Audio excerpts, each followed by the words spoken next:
Well, I'm living out in Nashville, got those Highway 40 blues. Well, I'm living out in Nashville, got those Highway 40 blues. Not paying my pocket, I got holes for my shoes. How about you? And those gray liners, white knives, most guitar. No matter where you go, you're always where you are. Take me back to Memphis. Oh, take me back to Memphis.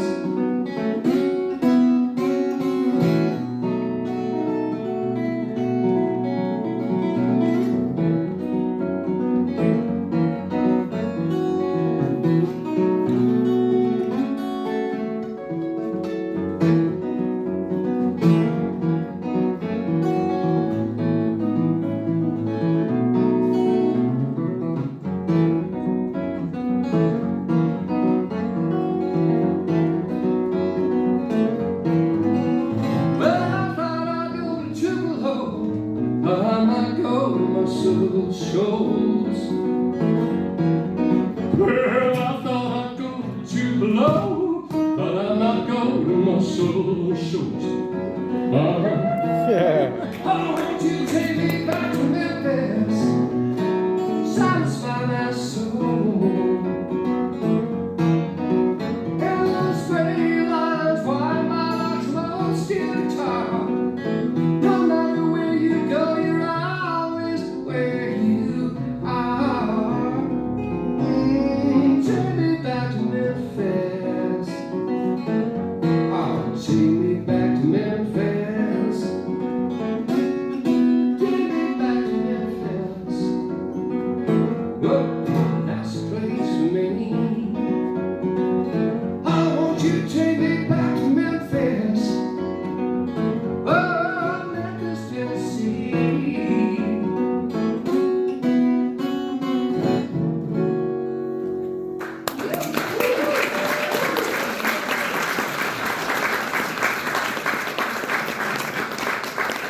Down south, just is an amazing collection of music.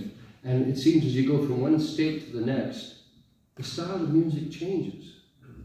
From Cajun in Louisiana, you've got blues, you've got all sorts of amazing bluegrass and old time, all this music to absorb. So I spent 3 years just doing that. And it's in a place called Raleigh-Durham, North Carolina. Anyone ever been? Raleigh-Durham, okay. Oh, great. Staying at the Red Roof Inn in Raleigh-Durham, and I get a phone call from another songwriter I'd met along the road. A fellow from North Carolina by the name of Josh Daniels. And he calls me up, he says, Bruce, I hear you're in Raleigh-Durham. Why don't we get together and write a song? I said, you're in Charlotte, you're 3 hours away. He says, well, no, I'm only 90 minutes right now. Hour and a half later, there's Josh at my doorstep, knocks on the door, guitar in hand. We sat down, and the songwriters are wont to do, we tried to describe the song that we want to write. And he asked me, he says, Bruce, what kind of song do you want to write? I said, well, I don't get to the Carolinas that often. I'd like to write a musical souvenir. Something I can carry with me and share with people as a souvenir of North Carolina. He says, well, in that case, we better go out for some barbecue. And barbecue, like the music in the South, changes from state to state. If you're in Tennessee, it's a really brown, sugary kind of sweet sort of thing. By the time you get to the Carolinas, it's a spicy vinegar sort of finish. It's all good. It's all good. Anyhow, we went out for some lunch at a place called Hog Heaven. Windows so greasy you couldn't see through them. And friends, that's how you pick good barbecue sauce.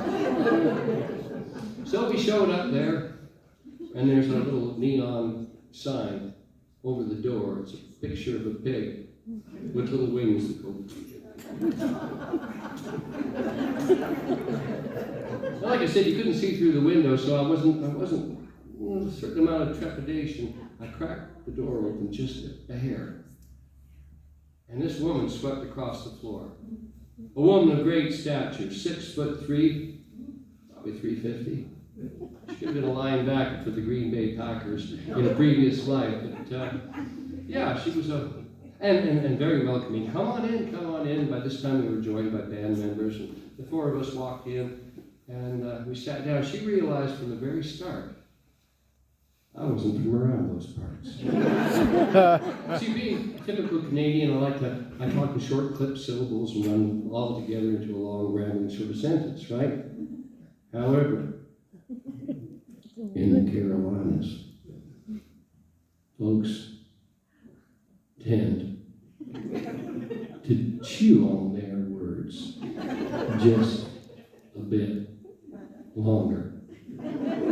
Anyhow, she took a shine to me, to use a local vernacular, and she started getting really familiar. She walked by the first time, she trailed her finger across my shoulder blades.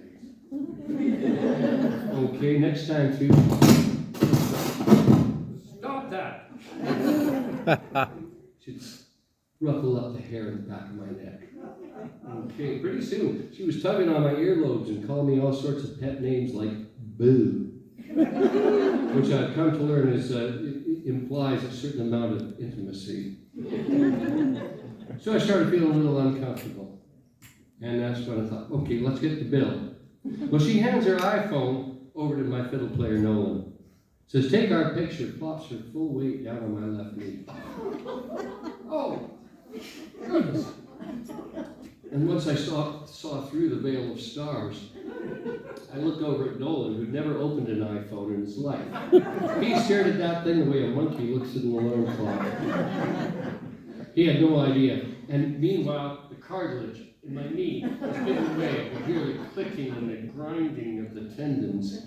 And luckily, my bass player, Lawrence, was an iPhone user. He snapped that up, snapped that picture. She stood up, thank goodness. And friends, on cold days, cold mornings, even to this day, I still feel that woman's presence. So what do? We hotboxed the cab of a 1997 Toyota pickup truck, picked up a 6-pack of hams, and headed back to the Red Roof Inn, Raleigh, Durham. And that's where this song was born.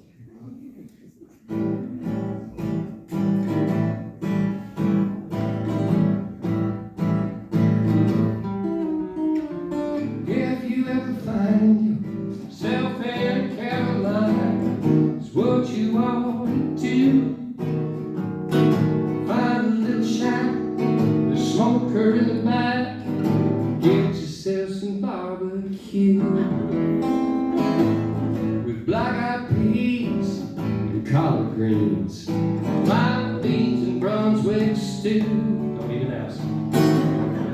If you want something sweet, well, you just might find that too.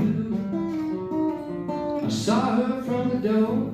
She swept across the floor. She said, can I do anything for you?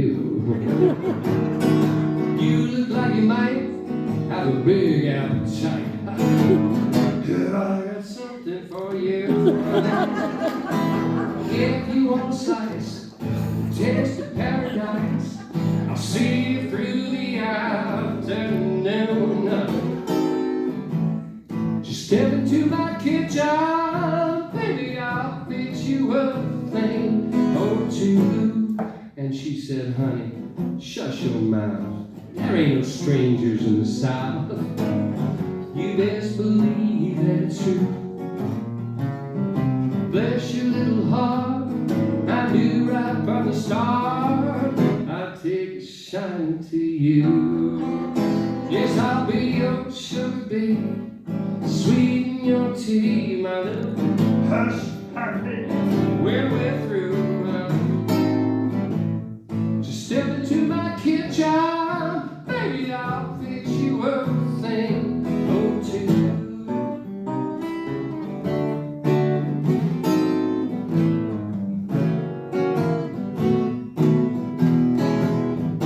Well, she said well, honey, shut your mouth. There ain't strangers in the South.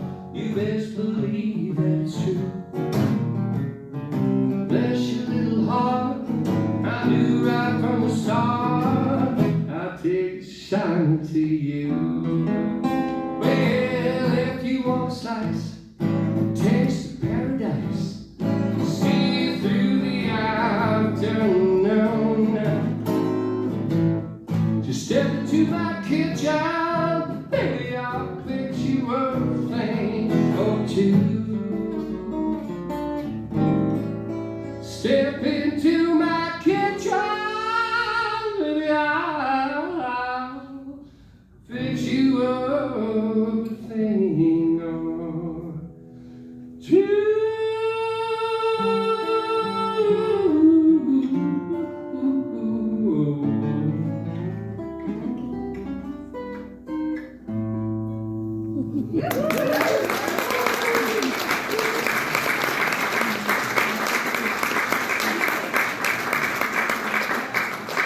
So strangely enough, the very next day, there's a knock on my hotel room door, and there's Josh again with the guitar, a couple of coffees, and he says, well, I think we can knock off another tune. I went, well, give it a try. So I asked him, I said, Josh, what do you want to write a song about? He said, I want to write a sing-along. A song that brings folks together as a community. A song with a sing-along that just, you just feel compelled to sing along. And so we set about writing that song. And it's so compelling, at least I hope, that it's so compelling that you won't be able to control yourself. That you'll just sympathetically join in. And we'll see how that works. Okay? Song called Radio.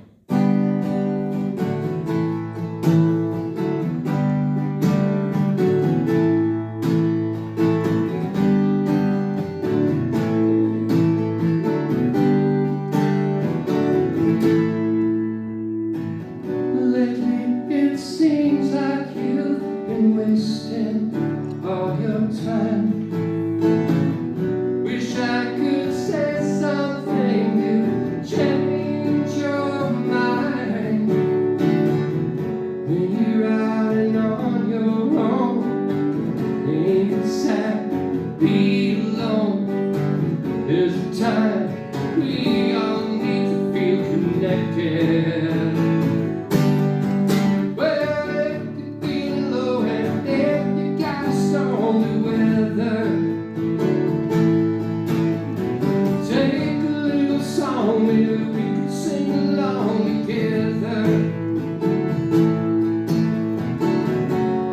Tune on beat of radio, can you heard a million times before? You need the words to sing along. It goes la la la la la la la la la. Whoa. La la la la la la.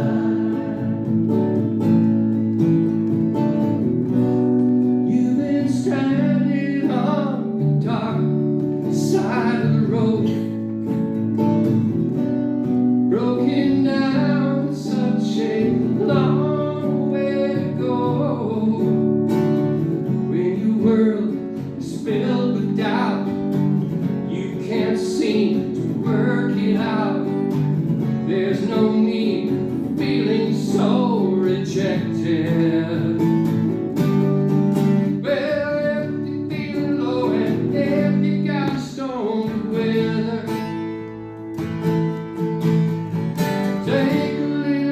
Maybe we could sing along again. Am I coming out? Like a tune on a beat of radio, can you heard a million times before? Leave the words, sing along. It goes la la la la la la la la la. I see you back in the cheap seats.